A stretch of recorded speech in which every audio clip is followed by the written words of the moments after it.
नमस्कार, स्वागत है आपका जीटीएससी ऑनलाइन क्लासेस में। मैं अरुण शुक्ला। अलंकार के इस भाग में आज हम आपसे चर्चा करेंगे यमक अलंकार की। क्या होता है यमक, सीखिएगा। देखिए, यमक का मतलब होता है युग्म या जोड़ा।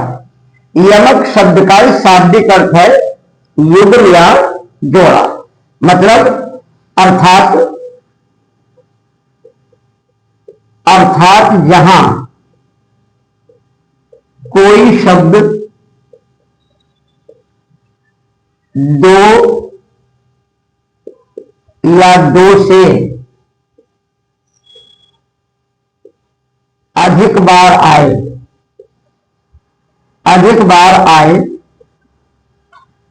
हर बार उसका अर्थ अलग अलग हो। अर्थ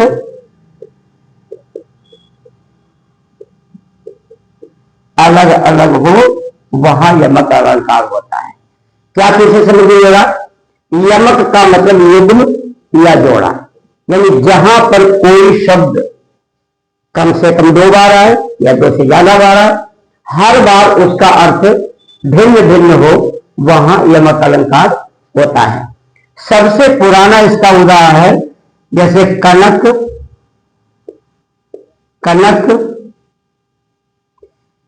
ते सौगुनी।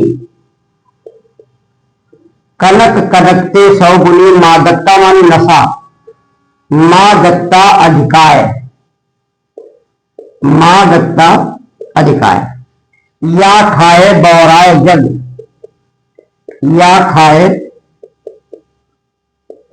बौराए जग, वा पाए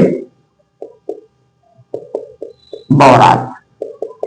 अब यहां क्या कहा गया है, ध्यान रखिएगा कि कनक के सौगुनी। एक कनक माने होता है धतूरा, और एक कनक का मतलब सोना। कनक के सौगुनी, यानी धतूरे में, यानी सोने में धतूरे से ज्यादा नशा होता है। सोने में, गोल्ड में, स्वर्ण में धतूरा से ज्यादा नशा होता है। धतूरा खाकर के व्यक्ति पागल हो जाता है, और सोना प्राप्त करने के बाद व्यक्ति पागल हो जाता है। लिखा है जैसे महादेवी वर्मा जी ने,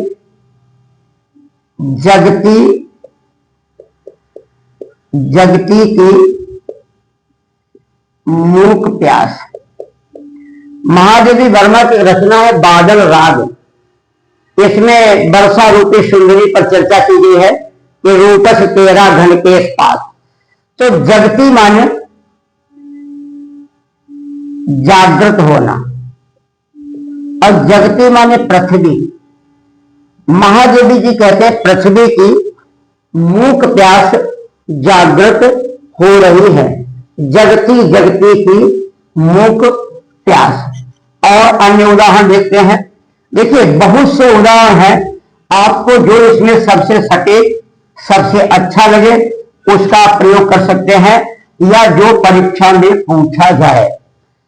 जो भी आपको उदाहरण दिए जा रहे हैं वो विगत वर्षों की परीक्षाओं में आए हुए हैं। जैसे कहा कभी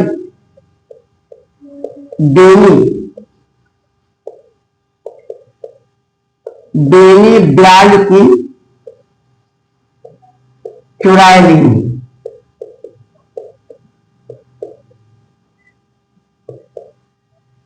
तो कहा कभी बेनी ब्याल की चुराए ली। एक बेनी कवि का नाम है, और एक बेनी माने चोटी। महिला के चोटी के सौंदर्य का वर्णन करते हुए, लंबाई का वर्णन करते हुए कवि कहता है चोटी इतनी लंबी बड़ी है, ऐसा लगता है कि किसी सांप की चोटी को चुरा लिया है। ब्याल माने सर्प होता, सर्प की चुराए लेने। जैसे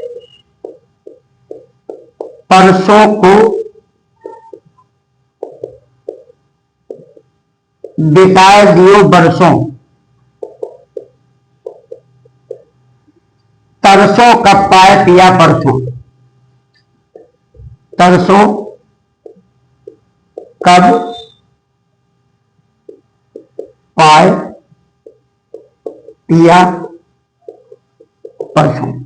यहां पर भी परसों शब्द 2 बार आया है। एक परसों का मतलब है आज से तीसरा दिन, और एक परसों का मतलब स्पर्श करने में छूना। गोपिकाएं कह रही हैं कि भगवान श्री कृष्ण कहते गए थे कि आज से तीसरे दिन वापस आ जाऊंगा, वर्षों बीत गए अभी तक नहीं आए। अब हम तरस रहे हैं कि कब उनके चरणों का स्पर्श करें। एक आता है कि ऊंचे घोर मंदिर के अंदर रहने वाली, ऊंचे घोर मंदिर के अंदर रहती है, 3 बेर खाती थी वे 3 बेर खाती हैं, नगन जड़ाती थी वे नगन जड़ाती हैं। तो बहुत से ऐसे उदाहरण हैं जहां पर यमक अलंकार आता है। कोई भी शब्द 2 बार आए, अर्थ अलग अलग है। कहते हैं कि भजन कहो ताके भजो भजो एको बार, और भजन कहो ताको भजो भजो एको बार। माला फेरत जुग गया,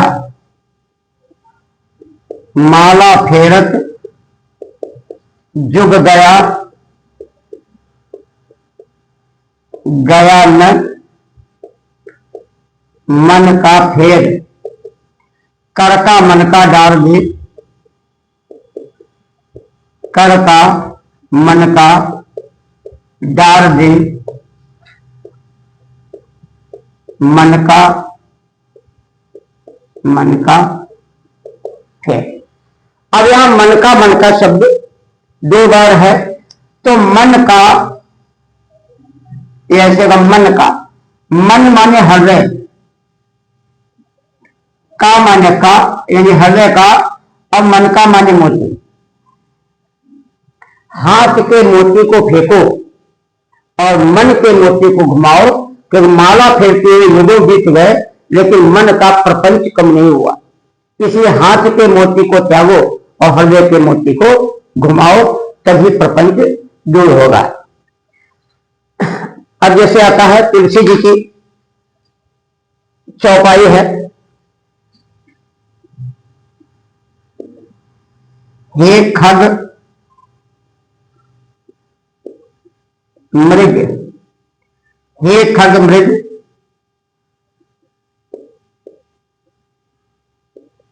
हे मधुकर श्रेणी, हे खग मृग हे मधुकर श्रेणी, तुम देखी सीता मृग नहीं।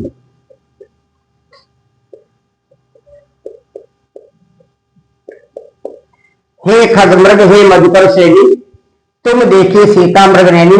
यहां मृग शब्द का 2 बार इस्तेमाल हुआ है।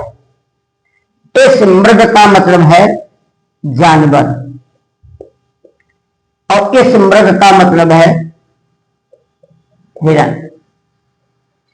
रावण के द्वारा सीता जी का हरण करने पर भगवान श्री राम जब वापस आते हैं तो किससे पूछते हैं, हे पक्षी, हे जानवर, हे पतंगों, क्या तुमने हिरण के समान आंखों वाली सीता जी को देखा है। तो मृग मृग के 2 बार अर्थ हो गए, और यहां पर कौन सा अलंकार हो गया, यमक अलंकार हो गया। तो ध्यान रखिएगा, जहां कोई शब्द 2 या 2 से अधिक बार आए, हर बार अर्थ भिन्न भिन्न हो, वहां यमक अलंकार होते हैं। सैकड़ों इसके उदाहरण हैं, आपको कुछ ही उदाहरण दिए जा सकते हैं और समझने योग्य बनाया जा सकता है कि ऐसे हम यमक अलंकार को पहचानेंगे। तो आज यही अलंकार है, कल अगले अलंकार पे चर्चा करेंगे, सुरेश अलंकार पे। और आप इस वीडियो को भेजते रहें, सब्सक्राइब करते रहें। जिस किसी के यूपी पुलिस, यूपीएसआई, टेट वगैरह की किसी भी परीक्षा की आप तैयारी कर रहे हो, तो आपके लिए बहुत उपयोगी है। तो आपके उज्जवल भविष्य की ढेर सारी शुभकामनाएं।